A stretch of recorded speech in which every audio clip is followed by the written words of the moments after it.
사랑하는 성도 여러분, 오늘도 하나님의 말씀과 하나님의 은혜가 저와 여러분들의 삶의 자리에 늘 함께 하실 수 있기를 주님의 이름으로 간절히 축원합니다. 우리는 신명기에 기록되어져 있는 모세의 마지막 메시지와 모세의 마지막 고별 설교 사역을 통해서 하나님의 율법이 우리의 일상의 삶의 자리에 어떻게 적용되어지고 그 율법이라고 하는 것이 우리의 일상의 삶에 어떻게 유용하게 사용되어져 우리의 삶의 자리를 이끌고 있는가 하는 하나님의 말씀을 우리가 나누고 있습니다. 율법에 대한 많은 오해들이 있습니다. 기본적으로 율법은 나쁜 것이다. 율법은 우리의 삶을 억압하는 것이다. 또 율법이라고 하는 것은 우리의 자유와 또 우리의 일상의 삶의 자리를 억압하는 이러한 법이다, 이렇게 오해하는 경우들이 있습니다. 율법주의는 대단히 무섭고 조심해야 할 부분입니다. 그러나 이 율법이라고 하는 것도 하나님이 주신 법이요, 그리고 이 율법은 우리의 삶의 자리에서 하나님의 통치의 원리와 하나님께서 우리를 다스리시는 하나님의 은혜와 축복이 이 율법 속에 고스란히 녹아져 있는 것을 보게 됩니다. 그래서 오늘 이 율법이 증거하고 있는 하나님의 말씀, 우리가 특별히 일상의 삶의 자리에서 말씀이 적용되어지고 이 말씀이 어떻게 우리의 삶에 밀접하게 연관되어져 있는가 하는 것을 살펴보아 하나님의 말씀을 통하여 신앙생활, 생활이 신앙이 되고 신앙이 생활이 되어지는 이러한 삶의 자리를 경험하는 것, 이것이 바로 율법이 주는 대단히 중요한 축복과 하나님의 말씀의 은혜라고 하는 것을 우리는 신명기에 기록된 말씀을 통해서 깨닫게 됩니다. 특별히 오늘 본문이 기록하고 있는 신명기 24장 14절로 22절까지에 기록되어져 있는 이 하나님의 말씀은 사회적인 약자에 대한 하나님의 말씀이 기록되어져 있는 대단히 중요한 메시지입니다.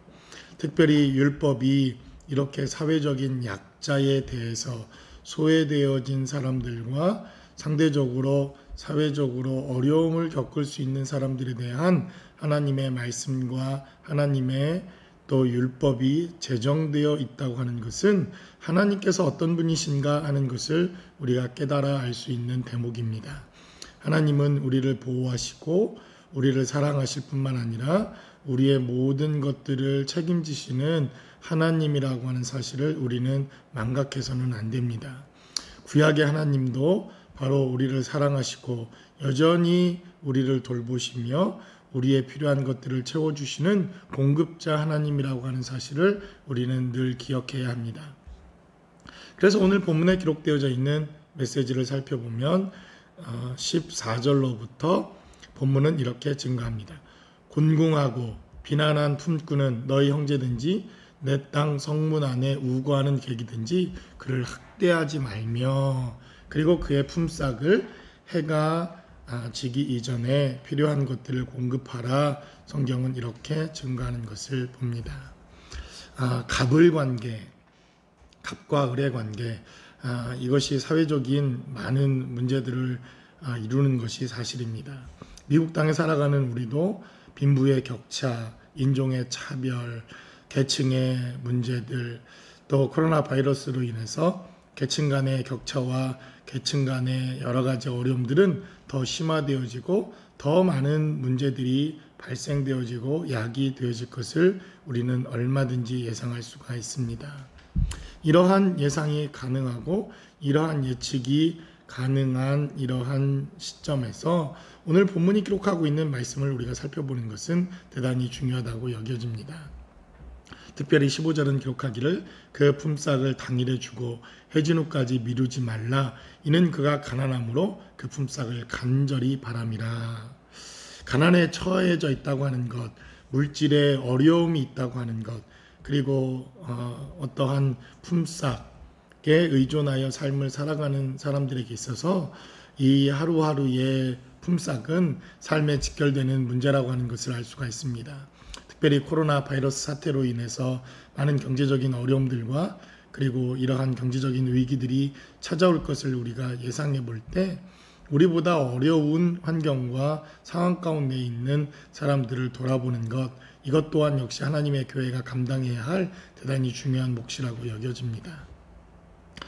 또 계속해서 본문은 객이나 고아나 과부에 대한 하나님의 말씀을 전하고 있는 것을 봅니다.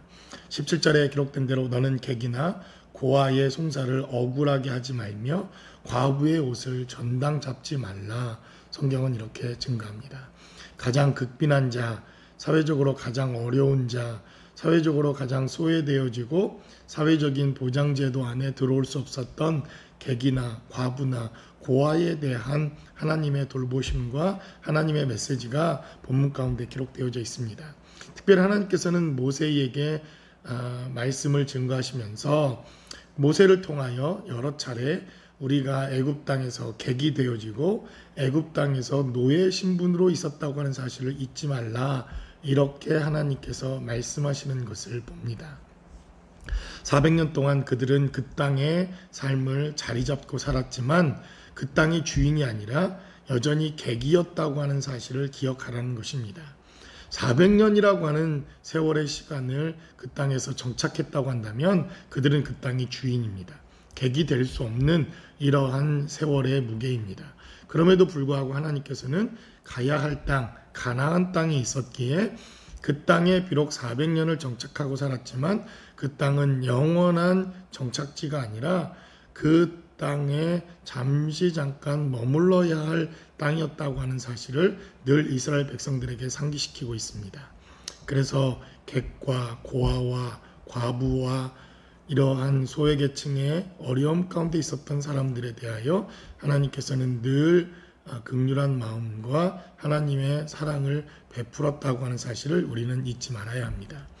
특별히 17절부터 22절까지 기록되어져 있는 이 과부와 객과 고아들에 대한 하나님의 말씀, 특별히 과일을 추수할 것을 남겨놓고 과일을 남겨놓고 추수할 곡식을 다 추수하지 말라고 하는 이 하나님의 율법의 메시지가 하나님의 말씀을 통해 적용되어진 성경을 우리는 너무나도 잘 압니다.